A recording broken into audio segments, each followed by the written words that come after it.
the best quality stuff, so we really appreciate them. There are other vendors that we work with that, like Lisa said, that are not here. Savannah's Nursery down in Tucson, Armstrong Growers, which does all my annual color. They are both missing today, but they do a great job for you, and I will kind of go over a few of those plants that they sent me. So with all of this, let's go ahead and get started. Who wants to be first, gentlemen? Jim? Okay. This is Jim Root from Monrovia. He takes care of both the Visalia plant and the Oregon plant. Most of our evergreens come from Oregon, and then all the pretty stuff comes from California, or most of it. Hey, or am I incorrect? It's pretty from both locations. And I'm glad that Waters Garden Center is such a young company. I'm just 2 years behind them. So, yeah, my name is Jim Roop. I've been working with Monrovia growers since 1987 or 88, something like that. So I've been with in the nursery industry since senior in high school. Started out in a retail garden center and worked my way up into being a sales rep for Monrovia. So been in the business many years. Been here in Arizona, here in Prescott since 2000. So have a lot of experience. And I cover the state of Arizona is my territory. And, you know, I'm blessed. There's a lot of great garden centers in Arizona. And you need to know that Waters up here in Prescott is definitely one of the top ones in the state as well. So you have a great resource here with Waters Garden Center with their variety that they carry, having it early, just year round even. So Waters is a great garden center, and you need to know that. So yeah, I'm going to talk about a few plants here that some are a little more unique, some are something new coming on, some things are just in season now.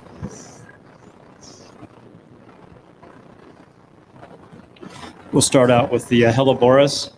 This is a perennial, and this is one of the harbingers of winter being over and spring coming. This is one of the earlier perennials that starts to bloom. It'll die down to the ground, and if it's a really good cold winter, and then it comes up early and has these very unique little blooms on them. This one is kind of a black one. They come in pink, they come in white, they come in multicolors. But the main unique thing about this is it's just one of the earlier perennials to start blooming. Like I say, it's the harbinger of spring is coming and winter's about over.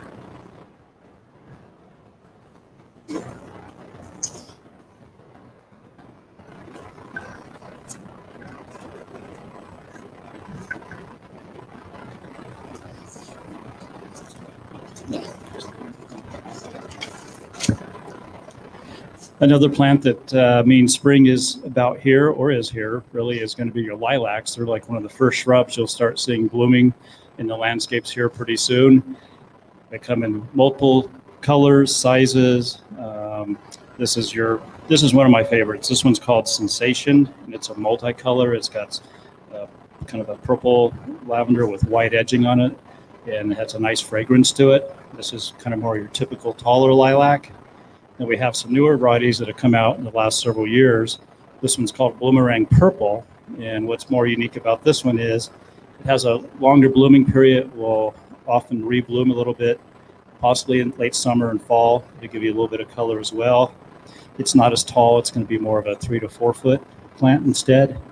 Flowers are a bit smaller, but they're very massive. They cover the whole plant when they bloom. So now is a really good time to start thinking about if you want a lilac.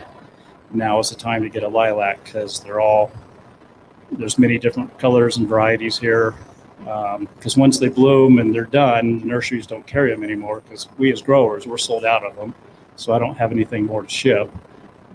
So if you want to get lilacs, you're thinking about it, now is the time when you want to come in. They're going to be sticks, which is fine. That way they're going to bloom when they need to bloom here.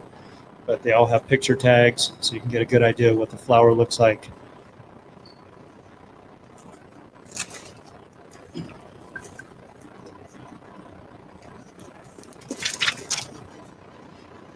Now, Michelle said bring things in only when they're pretty, but sometimes we bring in stuff when they're just cans of dirt, and there's a good reason for that. Years ago, when I first started doing this, it was like people, I don't want, this is a peony, by the way, I don't want my peonies till they're in color. Okay, well, they're nice and big, they're beautiful when they come in, but they can get damaged in shipping and stuff. So over the years, I've kind of trained my customers. It's like, no, we need to bring the peonies in now when they're cans of dirt. That way they're not damaged. And with the picture tag, people still buy when they're cans of dirt because they know what the flower looks like. And peonies are another item that it's just a one time a year. We're out of them by end of April. As a grower, we're done with them. We're out of them. We've sold our whole crop. So in the nurseries too, they can't get any more. Usually by the end of April, early May, there's no more to get. So your best selection if you want to get a peony is this time of year now. And the great thing about getting them this way is you actually get to see the blooms, because usually when they come in and they're all bloomed out, you get it for maybe 3 or 4 days and it's done. So this way you get to enjoy the whole process of it. And peonies, a lot of people think they're just a shade plant or filtered shade plant. Peonies will take a lot of sun. I lived out in Williamson Valley, and I had some that were getting the hot west afternoon sun, and I was very amazed how well they were doing. So it's a very versatile plant. It can take a lot of shade, fair amount of shade, filtered shade, and it can take periods of pretty intense sun in the summertime here too. So, yeah, it's a perennial. Dies down to the ground every year and then comes back up. And each year it kind of spreads, gets a little bit bigger. And right now, if you have them, you'll just see this little tip, and then that's all that's poking out. It's kind of like a tulip tip that's coming out of the ground.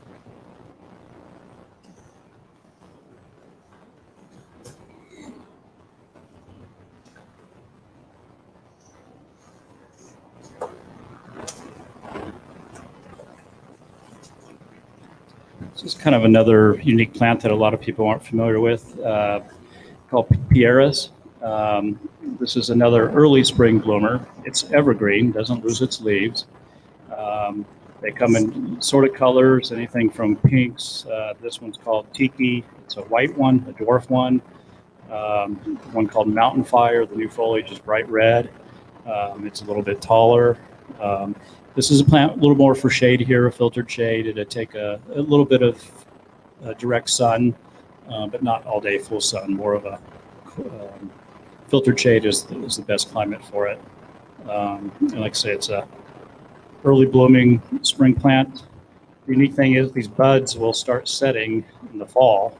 August, September, the buds will start setting, and we'll just hang on and not do anything until we get into usually March, April here is when they'll start blooming. So it's one of those plants you don't want to prune it too late in the season because you won't have any flowers for the next year.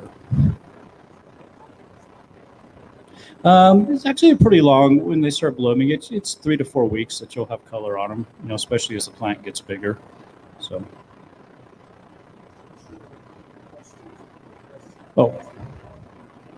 okay, gotcha. The question was, how long do they bloom? And they'll bloom about 3 to 4 weeks.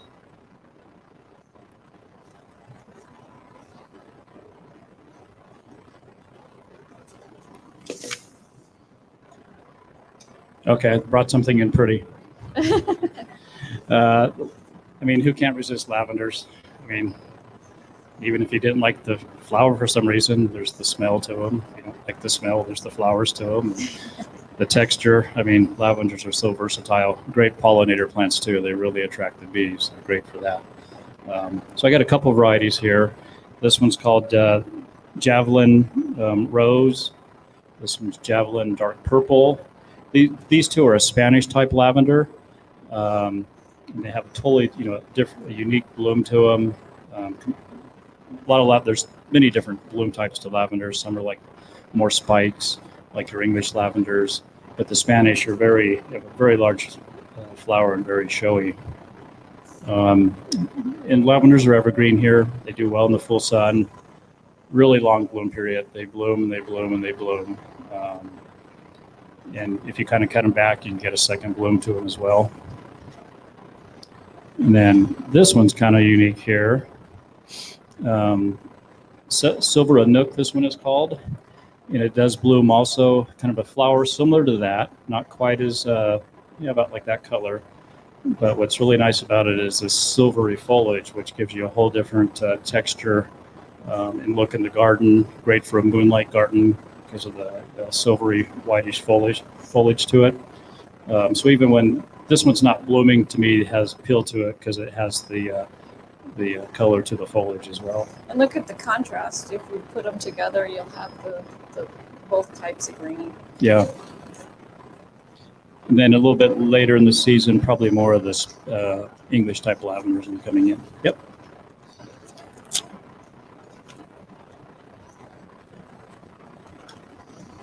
That is correct. Yeah. Yeah. No, not yet. You've probably got another month or so probably before, yours will start blooming yet.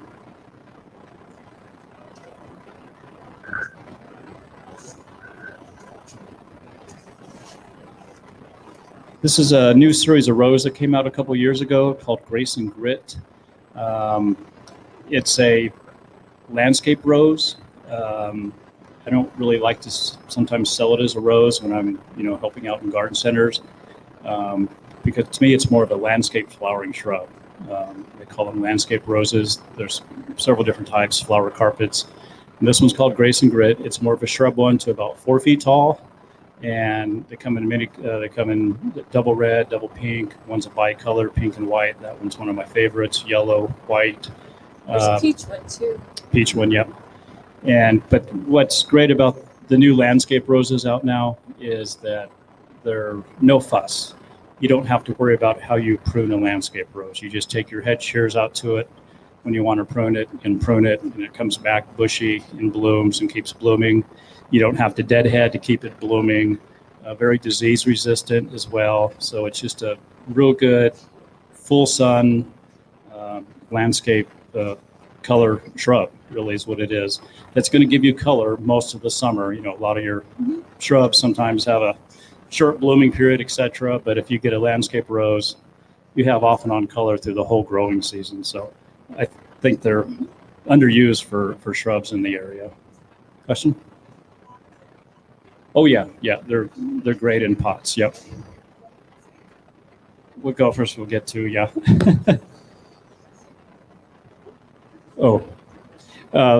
The question, I'm sorry, was can they be grown in pots? And yeah, they can be grown. They make a great container plant as well. You want to do the rosemary or the tree? You want to do the rosemary or the tree? Rosemary. Okay.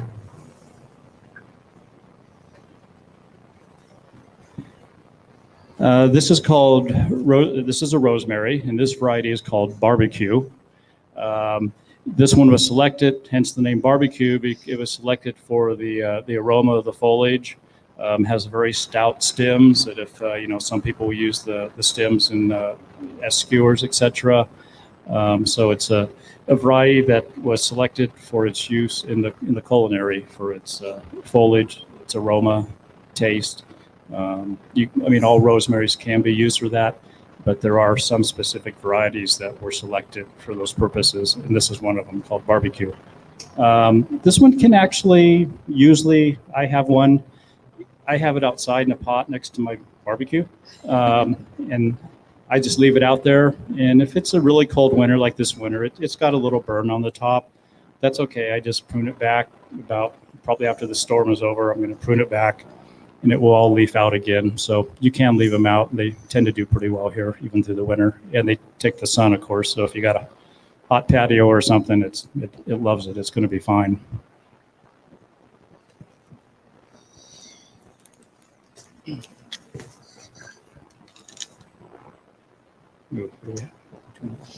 This is the, where did my tag go? It's a weeping cherry. Oh, it was the double, let's see, where did it go? The extraordinaire double flowering cherry, weeping cherry. Yeah, this is another harbinger of spring is here, is your flowering cherries. And nothing's prettier than a large size weeping flowering cherry in the landscape. And not only that, when the cherries get older, the bark is kind of that ribbon red, exfoliating bark to it. It's very dramatic and very pretty once that tree gets a little bit bigger, caliper to the trunk. But yeah, this is a double pink one. It's one of my favorite ones. Yeah, and it makes a statement. If you have one of these in your yard, cars will be stopping as they're driving by to take a quick look.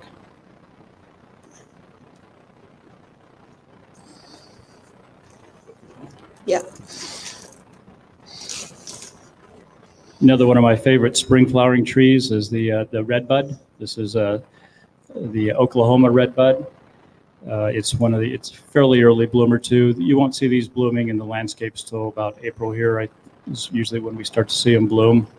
But when the red buds are in bloom, you'll see you'll see a tree just full of pink flowers, and that's most likely it's going to be a red bud or maybe a flowering plum. They kind of bloom about the same time. But red buds they're drought tolerant, which is great about these. Take really hot areas. If you got a hot yard, a hot area, the red buds do really well on that. Very cold hardy, so kind of anywhere you live in this area, they'll do just fine as well. Kind of a short bloom, they'll bloom for about 3 weeks to have good color on them. And then it's an attractive tree after that. Foliage is attractive. It's not a big tree. It can be used in a small patio type area as well. I think we just have 2 more for you. And yeah. This is called Silver Princess Anonymous. This is a fairly dwarf, maybe about 2.5 feet tall. It's evergreen.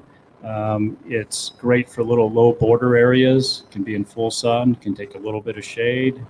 It's known obviously for its variegated foliage to give you some contrast, some color.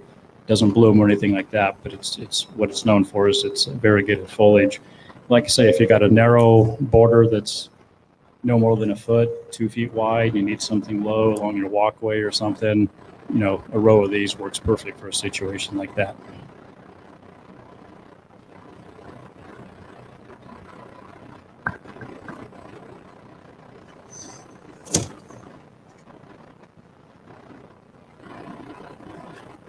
Now this is a house plant or an outside plant in the summer, patio plant if you want. This is called Mount Everest Big Blue Chalksticks. Senecio is the botanical name. This is one of the larger Senecios as far as the leaves on it, foliage, whatever you want to call them. And this one you can actually get a couple feet tall, as wide if you put it in a big pot. But yeah, it makes a great house plant. In the winter, you just put it in a well-lit area, and it does fine. Doesn't take that much water either. In fact, in the winter, kind of keep it a little bit dry probably. And then, like I say, you can either keep it inside if you want, or you can put it outside in the full sun in the summertime here in a pot.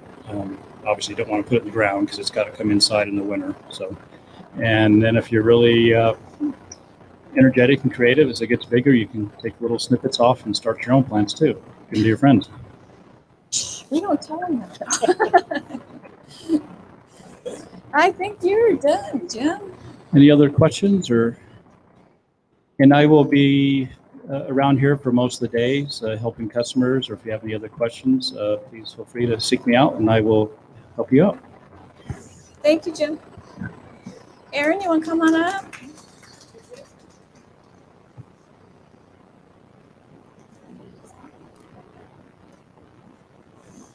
And this is Aaron Lamb. He is from TOC, which is Trays of Corrales out of Albuquerque, New Mexico. So Jim was East Coast or West Coast. Aaron is out of the East. It's too early in the morning. I can't talk. We found TOC a couple of years ago, which is great because they have a lot of the same climate as we do. And they have a lot of great native plants as well as some really pretty plants. So I'm going to leave it to Aaron.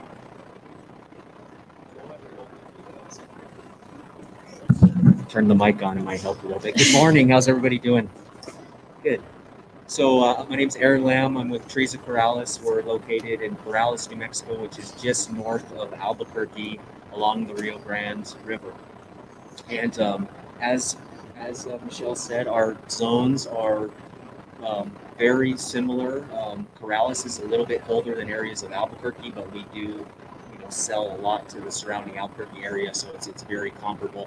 Nice thing about that is our plants are acclimated and they are ready to go in the ground when they show up here. So even this time of year, those plants can be planted and they'll wake up with you as they go along. So we do everything from the smaller herbaceous perennials, ground covers, and flowering perennials, to the woody shrubs and grasses and trees, large field trees as well. So a big selection. We have some plants here. Yeah. You want to start with the trees? Sure. So first we have this is a spring snow crabapple, and the crabapples are really nice small shade trees or small ornamental trees that are great for smaller spaces in your yard, patios, and places like that. The spring snow is a really nice white flowering crabapple. It's going to be roughly about 20, maybe 25 feet tall and about 15 to 20 feet wide. And the nice thing about this cultivar, this variety, is that it doesn't produce fruit. So if you're somebody that has a tight space and you don't want any fruit production to make a mess on your patios, then this would be a really nice choice for you. With the contrast of that, this crabapple here is a variety called Royal Raindrops. So you have your white flowering crabapple, and then you have one that is kind of a pinkish red flowering crabapple. Now this individual is a multi-trunk specimen. We do also sell them in a single trunk specimen. These have a darker foliage to them, whereas the spring snow has a really nice green foliage. So this has a darker foliage throughout the season. And it does have a little crabapple. It's a small little crabapple that persists on the tree into through fall and into winter. And if you are somebody that likes birds and wildlife, this is a great one to have a really nice seasonal food source for your birds in your yard. This variety is called Royal Raindrops. So some of the other plants we have here, a few of these. So some of the different succulents. If you guys are fans of succulents, and there's so many to choose from out there, and of course a lot of the really nice varieties or ones that you see in different magazines online, they're not cold hardy enough for our area. So you can plant them, you can have them outside through the season, but then would need to protect them in the wintertime. But there are a lot of varieties that are cold hardy, and some of these. This is the yellow. So for this variety of Burma the Ice Plant, this is a yellow flowering variety that has green foliage in the summertime. The really cool thing about this plant is that it stays evergreen, and in the winter, it gets a really, really nice dark red foliage to it. And so you get these contrasts and different seasonal interests with some of these. The ice plants will trail and cascade over containers, or there'll be a really nice tight mat on the ground. Now, the one thing to keep in mind is that if you guys have rabbit problems out here, this would be something to keep away from the rabbits, but they do great in containers, so they'll winter over for you, and you can have a really nice pot, succulent mixed container succulent pot all winter long. This variety of sedum here is called Dragon's Blood, and it gets really, really nice red foliage. You can see how the new growth on this has some green into it, but it does have the really nice red foliage. Now, the Dragon's Blood tends to go more dormant in the wintertime. It will hold some foliage at the base, at the basal, but if we're real cold, it will go dormant. So you can do a lot of different combinations with these, and there's several others. There's a variety of sedum called Angelina that's evergreen, that stays really bright green and then gets just these awesome shades of fiery orangey yellow in the wintertime. And so you can really do some neat combinations with some of these cold hardy succulents, which is really nice. I took some in my container because I love portulaca. And it's like, I'm planting this every year. It's like, so I put my Delaspoma in my container, and I don't have to plant it again. It's already there.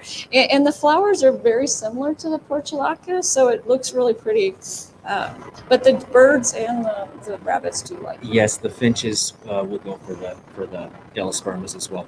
There are several different varieties, different species of those Delosperma, the cold hardy ice plants, and you get all different color combinations with those, so you can kind of get really creative and have some neat mixes.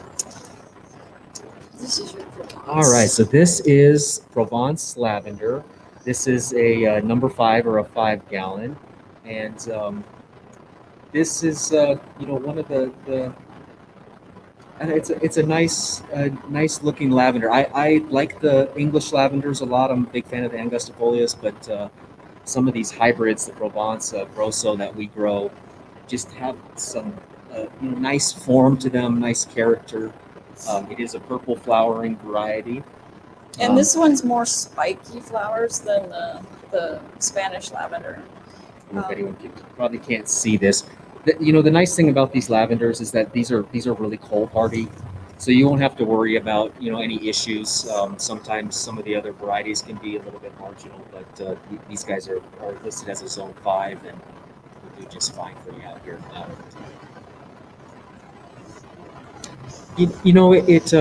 If we're mild enough, it will be. I think if it gets a little bit too cold, and it depends on location in the landscape as well. The lavenders tend to go a little bit more dormant or deciduous, lose more of their foliage for us even throughout the Albuquerque area. So if you have one, don't necessarily think that it's dead. Let it wake up in the wintertime or in the springtime. Just make sure that it's not truly dead. It's just in those colder areas. And giving those guys a nice prune right now, a nice haircut to get off any old seed heads from the previous season and stuff. And really, you can just kind of go across and shear them, and within no time, when that new foliage starts to flush through, they're going to just look absolutely gorgeous on you. So, yes.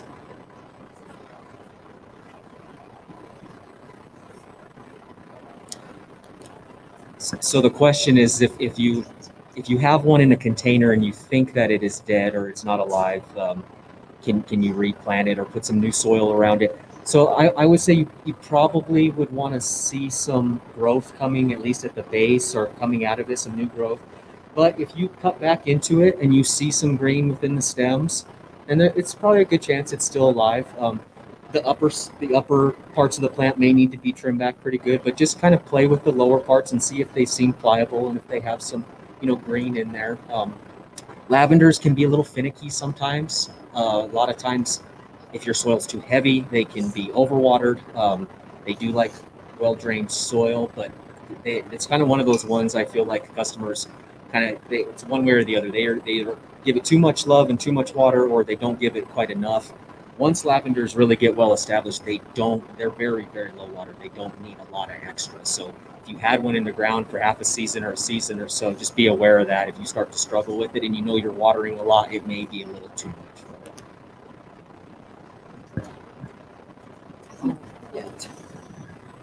Bring up a few others here. I guess we'll bring both of these up as they're both silver foliage. So I think one of the great things about being a gardener and having a love for plants, there's so much to choose from. So these two are really different plants, but they're both a gray foliage.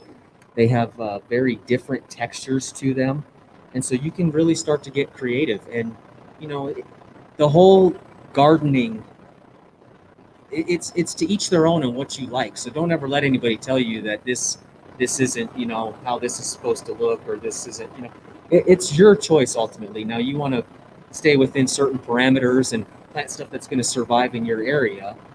But if you have a preference towards certain colors, if you like variegated foliage, if you like gray, blue foliage, you can really get creative with some of these.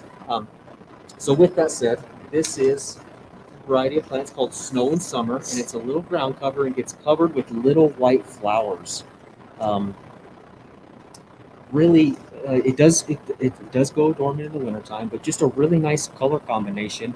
for the front of mixed garden beds, as a ground cover. You can get a lot of character. So the silver foliage alone adds so much to your garden. But then you get this explosion of white flowers, and it just gives a whole nother character. Really nice, kind of soft foliage, and just a nice plant. This one, in the contrast, this is Santalina, and it becomes a little woody over time, almost like a little subshrub.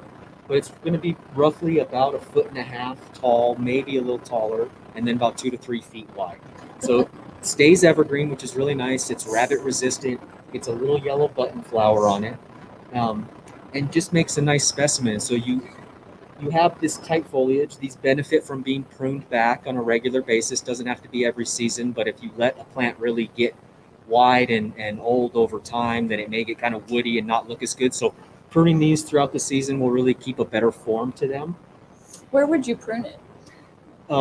This When it right starts now, of getting course, woody. yeah, I wouldn't do it, but you'll get individuals that really start to get some width to them, and you can kind of just get in there and do a nice cut. Sometimes you have to make a decision when plants are really woody on how extreme you're going to trim them, because there's always a chance they may not flush through quite as nicely as you were expecting. Lavenders are also kind of in that situation where you want to be kind of easy on them if there's really woody at the base. But you can kind of just go across and just shear this back. You don't have to be real careful with it, and it'll flush back through really nicely over time. So extremely low water once established. This is a really nice drought tolerant plant. Perfect. Yes, we do have at least one more. Yeah, mahogany's first. Oh, yes. There is one too. All right, so I guess I'll come over this. This is a little leaf mountain mahogany. It is native to the Southwest. It looks a lot like rosemary from first appearance, but this is a really nice. Becomes a medium to larger shrub, or in nature in the wild could become a small kind of tree form species of mahogany. So, and these are the mountain mahoganies. The one I believe that's native around here is the desert mountain mahogany, which is Cercocarpus brevifolis. And there's a couple evergreen varieties that are really nice. So if you are somebody that looks out in your backyard this time of year and you don't have a lot of evergreen plants, it's kind of bare, a little bit naked in your backyard, it's always nice to add evergreens. And so this one is extremely low water once established, and just gives you a different texture and character to it. It has a nice upright habit, especially at a younger age. And so you can kind of fit this into a tighter space, closer to the house. Does not grow fast. So you can do a little bit of trimming over time and really have kind of a nice upright character to it. Extremely, extremely low water.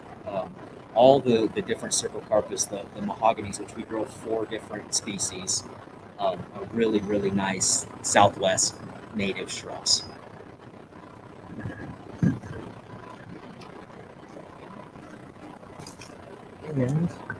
All right, so this is a variety of coral bell. It's kind of one of the more standard varieties. This is a variety that the cultivar is splendens on this variety of Euchera. These are great little plants. There are native varieties of coral bell. There are a ton of different cultivars of coral bells. We only grow a few different ones. You guys have probably seen them walking around here. There's the full array of colors of the foliage. These plants are great for the shade. They'll do some sun and some part sun. And in other parts of the country would probably do a lot more sun. But for our high elevation out here, they do really well in the shade. And they'll take a ton of shade too. You can plant a whole garden of these with all the different colors, and you just there's so much color variation and character when you do that. It looks like fall leaves in your shady garden, because they come in purples and orange and reds and almost black foliage. Yeah, so. some really light green foliage on there. I think there's some variegated foliage forms. It's an absolutely great plant. I just recently moved in Albuquerque, but my old house I had a lot of shade, and I probably had about 15 different varieties planted, and they're all pretty close to each other, and they just looked absolutely lovely. And they hold their foliage real well getting into the late season, and so they have a lot of character. These are often used in mixed arrangements and container arrangements late season, like late summer, fall in other parts of the country, even though they'll end up going dormant as we get colder. They make just a great color combination and character, the foliage, the flowers. They do bloom in the springtime or potentially early summer, depending on where you are. The hummingbirds love these flowers. So it's a great one. Some of the different cultivars that are out there have more of a pale, kind of a whitish flower, different shades of lighter pink. There's some, like this variety here that is kind of that deeper pink. But the hummingbirds will hit these really well. It's a good early seasonal, food source for them. So that you have these planted, they're starting to show up, and you have stuff available for them to feed off of. And one of the nice things about these here is sometimes they don't go dormant. I've been at a couple of houses lately that had these, and they were kind of in a protected location, but they still have foliage, so they look great. So it just depends on where you're at, whether they'll go dormant or not. All right, I think that's it for the plants. Well, thank you so much. We You're appreciate welcome. it. Thank you guys.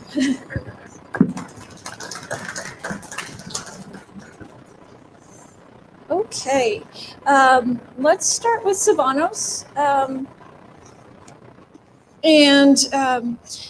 This is a West Texas yucca tree that Chris sent up. We had a couple of huge ones. They were in a 25-gallon last year. They were probably this tall planted, but this is a small one, so we decided to bring a few in just to get people used to it. We plan on having our high desert section filled up as soon as the snowstorm starts. Great specimen for those that want a more limited landscape, more drought tolerant, where you don't have to mess with it too much. They will get a stalk on top of this or underneath this. So they're a great plant. They are a little pokey, so they could be dangerous, but a great specimen plant.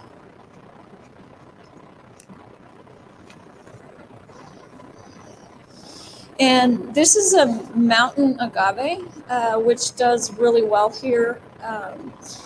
Because of our climate, we don't have to worry about them dying out. Also known as a century plant. I think all the varieties are kind of categorized in that way. They will get very, very large, and everybody always asks, when are they going to bloom?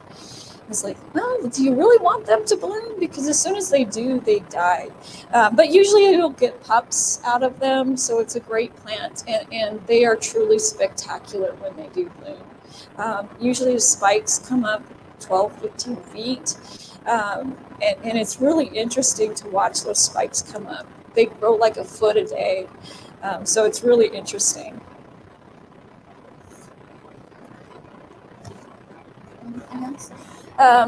Armstrong growers, like I said, they are kind of responsible for my annual color and for some perennials. This year we contract grow, or we put in a contract for plants. This is my Fizzle Sizzle mix. Say that 3 times fast this morning.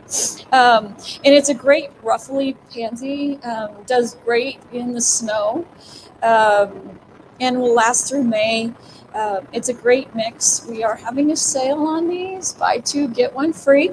So it's a great time of year to get these in. This is a Columbine. This is called the Songbird mix, and they come in reds, yellows, and blues. This guy here is a shady lover.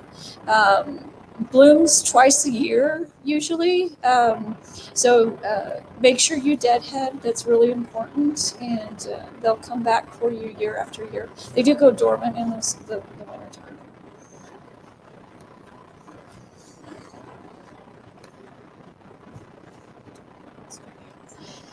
Um,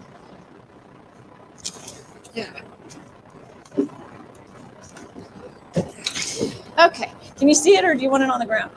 Okay.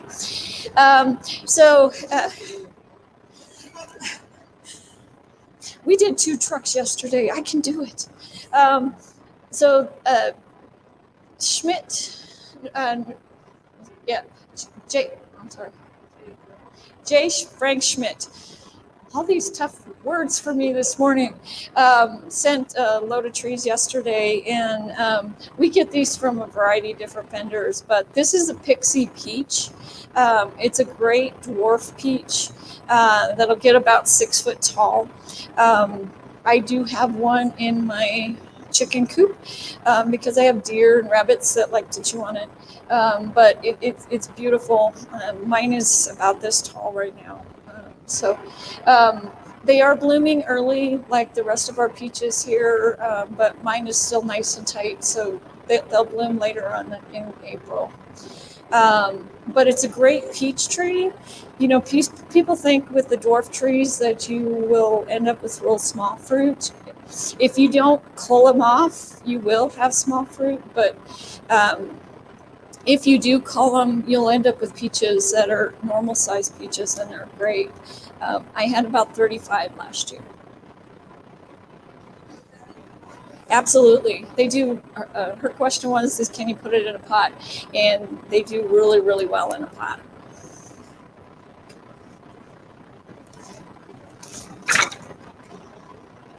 Can you just fan to the tree so I don't have to push it? This is another one. I'm sorry.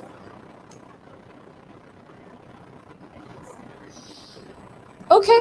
The question was about the peach tree and what kind of environment that they do. Full sun, absolutely.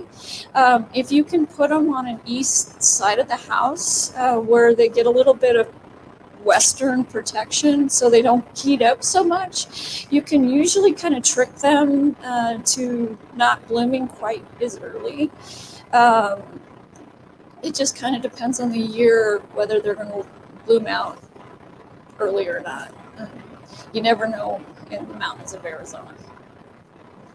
Yeah.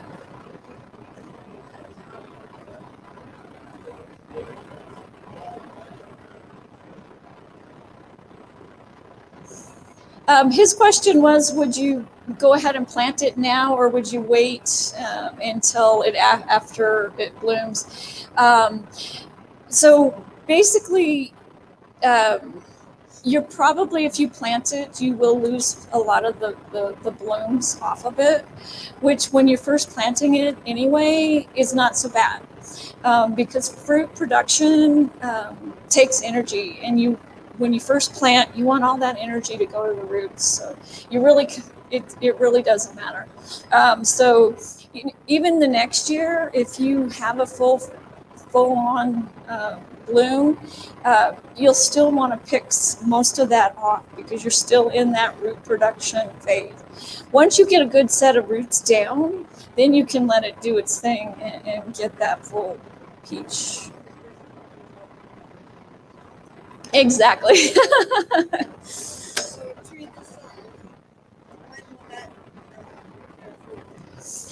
So her question was, is a tree this size, when will it bear fruit? Mine took 2 years, and I did get fruit. And the one thing, unfortunately, being in the mountains of Arizona, fruit production sometimes is a hit or miss, depending on the weather outside. Unless you protect them, put a cover over them.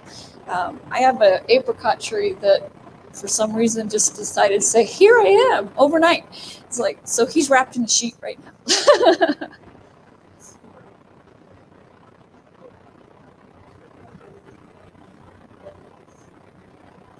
So his question was on the fertilizer, and I actually use my fruit and vegetable fertilizer because I use it in my garden as well.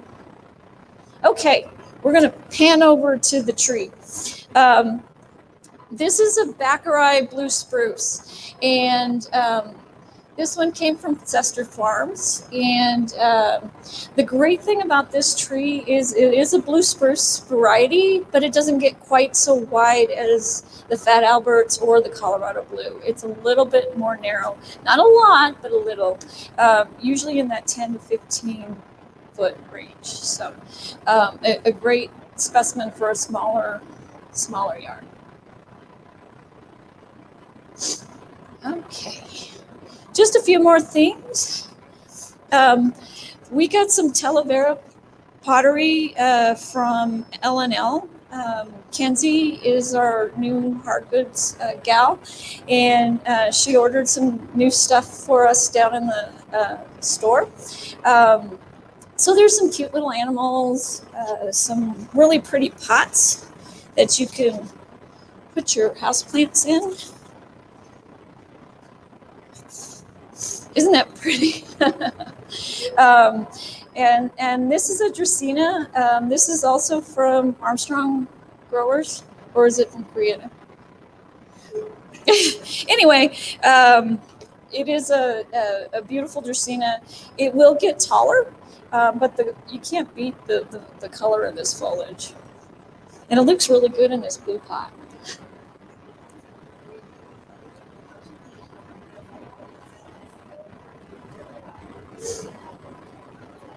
Yeah. Okay. I think yes.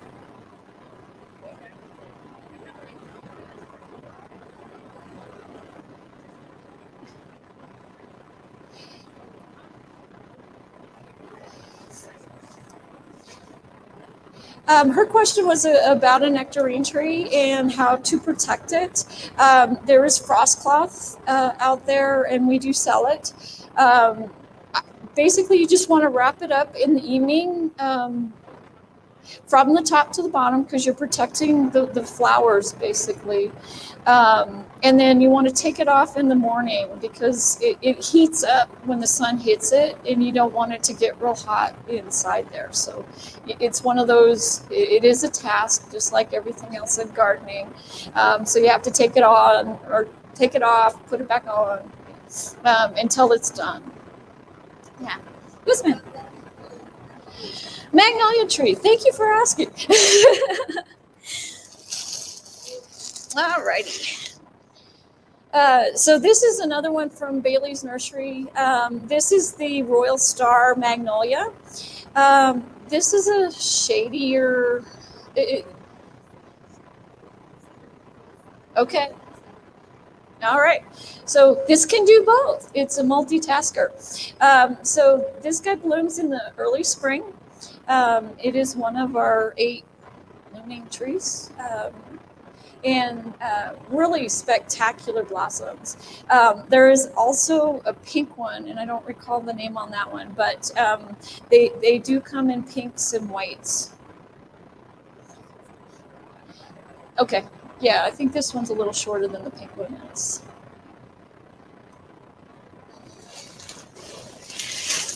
All righty. Okay.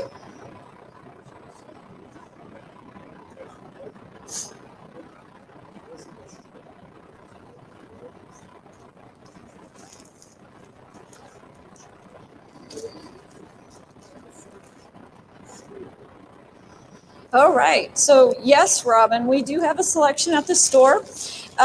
This is a rose, and it is in a fiber pot. If I can get this down, you can kind of see. So it is basically they're shipped this way, and this fiber pot will basically disintegrate in the ground as the plant grows and as you get it wet and all that. So when you plant something like this, I usually cut the bottom, and then I cut the sides as well, just to give it a little bit more air for it. But this is a great time to get them planted, because they're not leafed out. They don't have to go through that transplant shock this time of year. So it's a really good time to do it. Okay.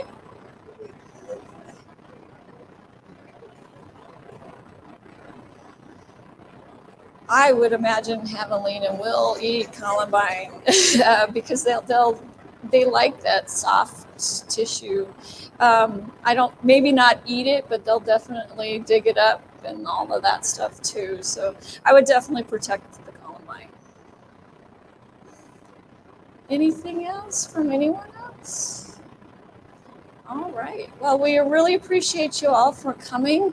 Don't take off real soon because I do have some giveaways up here for you for taking the time to come up.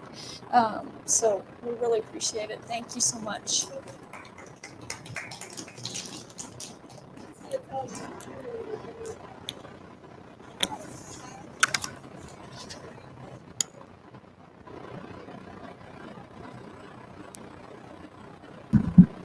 Down by the register are some sample bags of our potting soil. One of our other vendors is Grow Well, and they do all of our potting soils for us, our mulch, our barnyard manure, and they also do our all-purpose fertilizer. They are an amazing Arizona company, and we love doing business with them, but she gave us samples of the potting soil, so grab a bag of that. We also have a little pamphlet that describes the different types of soils as well. So like Michelle said, she has a little thing for you, but make sure you grab a bag of potting soil. Talk to our vendors that are here, Jim and Aaron. Thank you very much for being here today on such a lovely spring day. But we appreciate you guys. We appreciate you diehard gardeners coming out today, and the people that are home watching. Just thank you. Thank you for supporting Waters. I love Prescott. I love the Tri-City area, I guess Quad City area. And just the wonderful support we are growing. We just thank you for your support. It really means a lot to a small business when your community supports you. And we truly appreciate that. Thank you very much.